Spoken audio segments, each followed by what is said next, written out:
bit of a surprise right there. But one of the great things that this does is it kind of keeps Mana temporarily trapped into his base to defend against the Banshees. So Naama is free to not going to face too much pressure on his expansions as well. The Observer is a little bit late because of that, and now just flying right by the Stalkers. So now looks like Naama's going to punish this setup right now.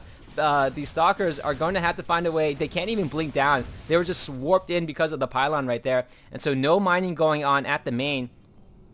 And it looks like Naama already going to be moving in here and just doing even more damage. That Observer is not out and ready yet. So almost no mining going on for Mana at this point. And Naama just trying to really eke out any sort of economic advantage that he can. Where are the probes right now? They're just scattered all over the place trying to find their way around. The Observer finally does come out and driving off the Banshees, but Naama doesn't give up, wants to pick up as much as he can and keeps the micro going, forces Mana to kind of just keep everything going right now. Barely saves that Banshee in time. I don't think that blink actually, I don't think the cloak actually did anything right there. But, you know, it's kind of weird when you're casting, you say words like, I know it's cloak, and I said the word blink. I'm not even sure why. It's just a spell that you cast. It's probably because I looked at the Stalker really quickly. It's just one of those things that in the heat of the moment, your mind tricks you into thinking whatever else it wants. So Mana going to be pretty aggressive right now and already taking his third base down at the 6 o'clock position. A bit risky, but going to be pushing in and kind of pulling attention away from that 6 o'clock. Doesn't want his opponent to see that. Going to be walking in right now. Does have a pretty decent force. Is getting blasted already from the tank fire. Going to be walking in with the Immortal first, absorbing all that damage from the tanks. The tanks kind of aggro. The Immortal draws very strong aggro, but it looks like Naama is already ready for the Colossus. Does have the Vikings in the air right now. And looking at the army tab, 117 over 89. Pulling ahead both in the Harvester count has established a plus, wow, a huge, almost a 20 Harvester difference at this point.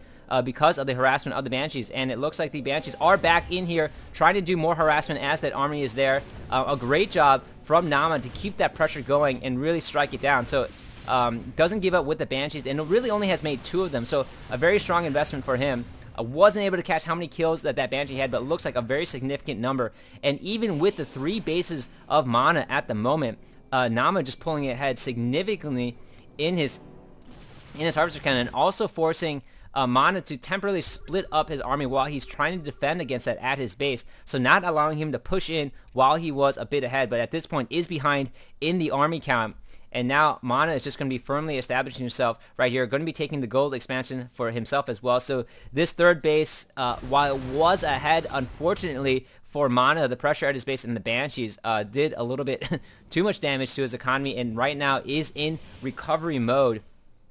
And still significantly behind in his army count. So I think Mana at this point knows that he's behind, took the risk of taking the 6 o'clock, and might be able to. There is a ping going down because why? Psystorm? Exciting? So Psystorm is being researched. I think one of the casters found that to be really cool or awesome. I'm not entirely sure. Finally, it looks like upgrades are going to be going down for Naama at this point. And so we're going to see a mix of Templar, Colossus, Sentry, pretty much every unit, a good mix of units to kind of counter against Mana's ground forces. Mana strictly almost knows that there's no air at all, or has the Vikings up there to handle most of the air power, and the Vikings do double duty against the Colossus and potentially any sort of Void Rage strategy that might shift out. But meanwhile, on the ground, it's going to be all Marauders to fire at everything there as well. And this lone SCV is going to be patrolling, just making sure nothing's going to go on. I wonder if he's ever worried, like if this SCV gets caught off guard, he knows he's pretty much in it. He's pretty much going to die immediately. So Sensor Tower now going down for Naama. Just looking at the production tab, looks like charge lots are being researched. Amulet is being researched for the Templar, so they're going to be able to Sidestorm pretty much immediately. Mana going to be throwing down this proxy pylon right here, and already kind of just throwing down more gateways, trying to establish right here at the 6 o'clock. Naama at this point does have a dropship coming down and hasn't seen it yet. Why is that ping? Oh, I guess they are pinging that the medevac is coming down to drop, and is just rallying to go all the way around, but just going to discover this right here.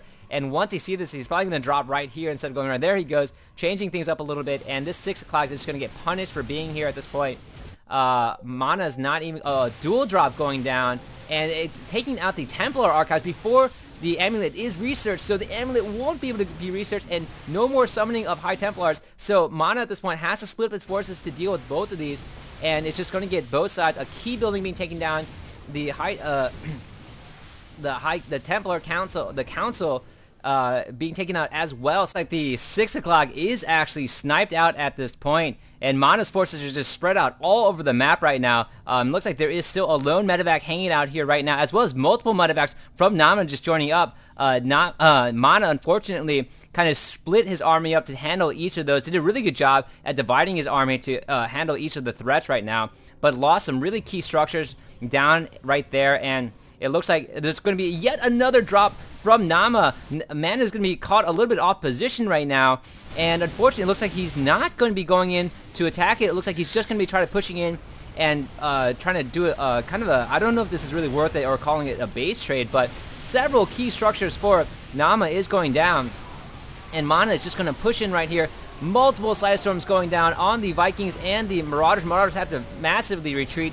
There aren't that many Vandevacs in the air, so they cannot take too much damage at this point. The Vikings are coming in to try to take down the Colossi, and it looks like Naama just knocked out that Cybernetic Core. Everything just going down. The Nexus is down as well. So great job from Naama for these multiple pronged attacks on his opponent. And looking at the army tab right now, it looks like 174 over 91. Naama is significantly ahead, trying to kite this Colossus. Doesn't really have to. He can just run in straight at it at this point. And Mana just in a lot of trouble right now. I think we'll finally be able to ward off this troop of units right here. But now, meanwhile, Naama's just going to be sending down the rest of these really injured Marauders down to take out and snipe this out down here as well. So keeping his opponent running all over the entire map right now, and just really doing a ton of damage. This Nexus not even rebuilt right here, so this Nexus is going to be falling down as well for Mana, and Mana just has to slowly lumber everyone across the field so that he can get his attack in. And so yeah, at this point it looks like Naama with a pretty secure win. Another drop going down yet again on the backside. And I don't a lot of unpowered warp gates going down. I don't even think Mana has enough to really retaliate. It looks like the Caridnian Amulet finally being researched at this point. More pings going down. I think the casters might not have seen that there are so many attacks going down across the map, just splitting up Mana everywhere, and Mana desperately trying to stay in this game. Harvester count 73 or 45. Naama has a significant economic advantage at this point, and just look at the income that he's bringing in right now. 200 supply. He is maxed out, so he's just going to go ahead and push in, even while he's maxed out, still keeping his money, his supply, and everything his resources well stocked, so that he can replenish while he's attacking down right now. And this is probably going to be the last push of the game. Mana still trying to hold out for as long as possible, but I just don't think he has enough forces, really. Is able to come in. No, these are the pros. I thought that maybe that was some sort of zealots coming in. And there's the GG from Mana. So it looks like Naama's going to tie the series 1-1. Very good game by him. Great early pressure from the Banshees, and able to really secure the economic advantage and just keeping that two-pronged attack, really punishing Mana for taking that very aggressive and risky 6 o'clock expansion. So a great game from both players. It's series is tied 1-1. This has been JCS StarCraft. I'm signing off.